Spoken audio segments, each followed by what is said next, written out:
I think what I scared last night out of the yard was javelinas and not coyotes. I think it was javelinas. It sure looked like it. And there was like, a bunch of them, and none of them, because they won't bark or make any noise. They'll just run. But I think it was javelinas. I can't tell you for sure. Whatever is out here sniffing around. I, but I don't think it was coyotes. I don't know.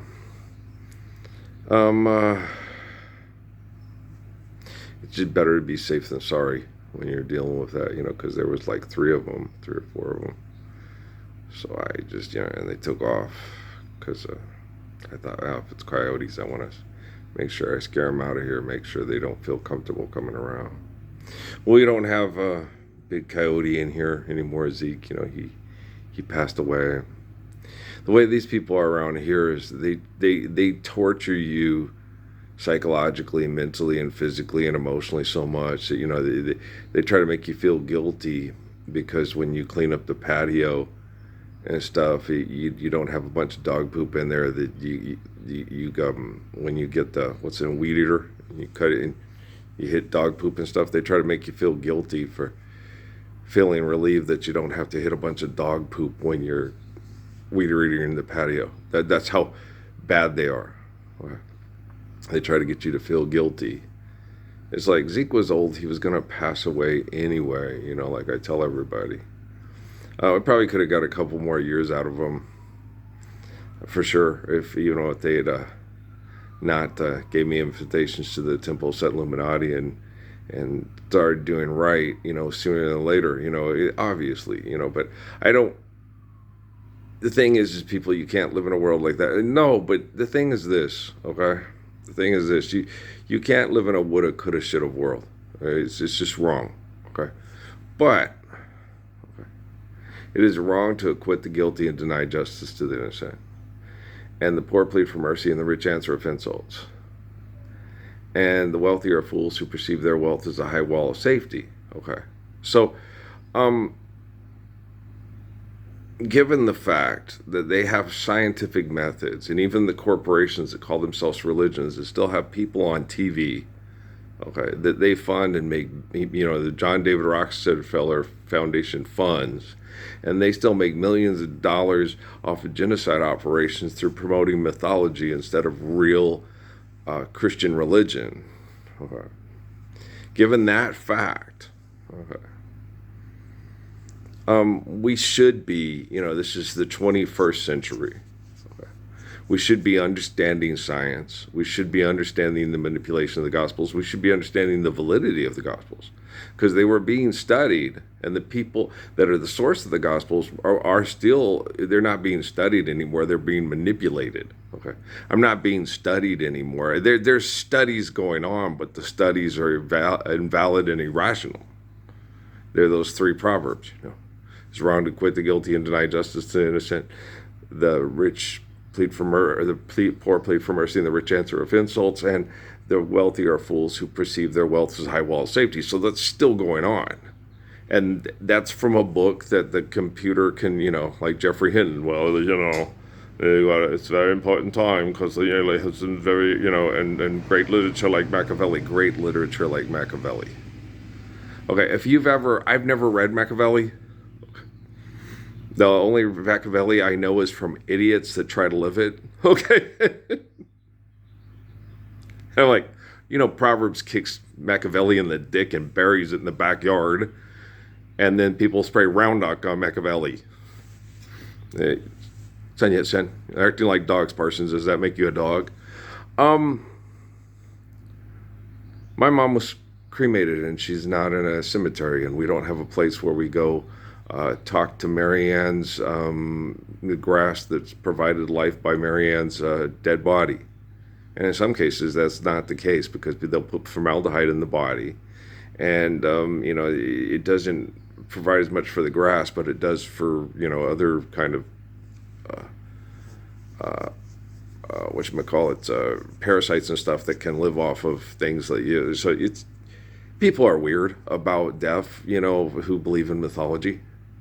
It's better to do like the goofy stuff from the Disney cartoon. We become the grass, and the antelope grew the grass. Like with Daniel Webster and the apple tree near the church and stuff. And Daniel Webster was an aristocrat. He was probably not that good of a person. Um, a lot of people try to live the Lord's Prayer, but they're afraid that you'll get killed if you try to do that. They told me that. My mom told me that. Earl, you can't do what you say you're going to do when you grow up. They will kill you. Okay. Alan Gibson and Sierra Vista. If you try to do this, they will snipe you. It's like they don't snipe you. They use chemicals to dope you, like with Haile Selassie and Alan Watts and Judy Krishnamurti and stuff. Yeah, they use chemicals and stuff to get you out of the way and kill you, and you die. When you get an enlarged prostate and it gets sweaty and it starts to your body can't handle all the poisoning and it kills you early. Yeah, so yeah, Krishnamurti probably could have lived to same with Selassie. Selassie, Krishnamurti, definitely Alan Watts, could have gotten a lot more years out of life if they weren't chemically poisoned by people that wanted them to shut up because too many people were paying attention to them. So they needed a natural selection. They needed to die from, it's the way they look at it, they needed them to die from natural causes. That became all the rage after the 1960s. Okay. These people, they were wealthy enough to go to isolated communities and get away from a lot of the toxins. And then try to heal, and Alan Watts wasn't a coward for trying to go off into, recluse areas and heal and let nature be the tonic, like Thoreau talks about and others. Let nature be the tonic to his healing, because the stress of the modern society and all the toxins and the poisons of it was killing people, unnaturally, all you Arthur Miller plays. So you guys understand. And so it makes sense. It's very intelligent. But the big thing is with someone like myself, you got to understand that billions of people, not just in the world today, billions and billions, more billions than you guys could shake a dick at, throughout time, are praying to, Jesus. Like when they had me do that, those baptisms for the dead in Mesa, Arizona. And the bishop was sitting there like, what? It's like, yeah, no, they were they had me doing parts in Spain. And I told them, I said, there was only a few groups. They had me do like 30 or 20. It was 19, almost 21 or 20 something baptisms for each name, right? And I said, no, all I got was like 3. There were 3 that, which must have been the molecular similitudes of the people that gave the list, and went and got these people, that had become Mormons. But the rest of them were Catholics and were like, get the hell out of here. We're Catholics. Go away. Stop doing this for me. This is like a voodoo. Okay. They were mad. Okay. Yeah, most of the people, when they said it, I could feel, they would say the names out. And when they put me in the water, I could connect to the spirits of the people. And I told the bishop that. I said, no, there's like 3 that were like, yay. And the rest were like, get the hell away. Get out of here. This is, we're Catholics. I think other people, that was great. I felt like I saved all these people and all that. He looked at me like I was nuts, because I told him, I said, no, there was like, out of the 20 or 21 that you did, 18 told me to go to hell. 3 went, yay, we're saved. The rest were like, we're Catholics, get out of here.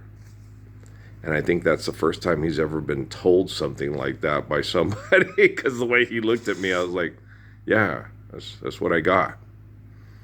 Yeah, I connected in prayer to each person when they dipped me in the water. And so I could connect to the spirit of that person. Like I said, there was like 3 of them that were excited, and the other 18 told, we're Catholics, get the fuck out of here. I was like, well, that makes sense, doesn't it, though? Okay. take a bunch of people from Spain or colonial Spain and do baptisms for the dead for them, and most of them are like, no, don't do this voodoo. And I'm the spirit of King David, so it's going to be pretty whoa.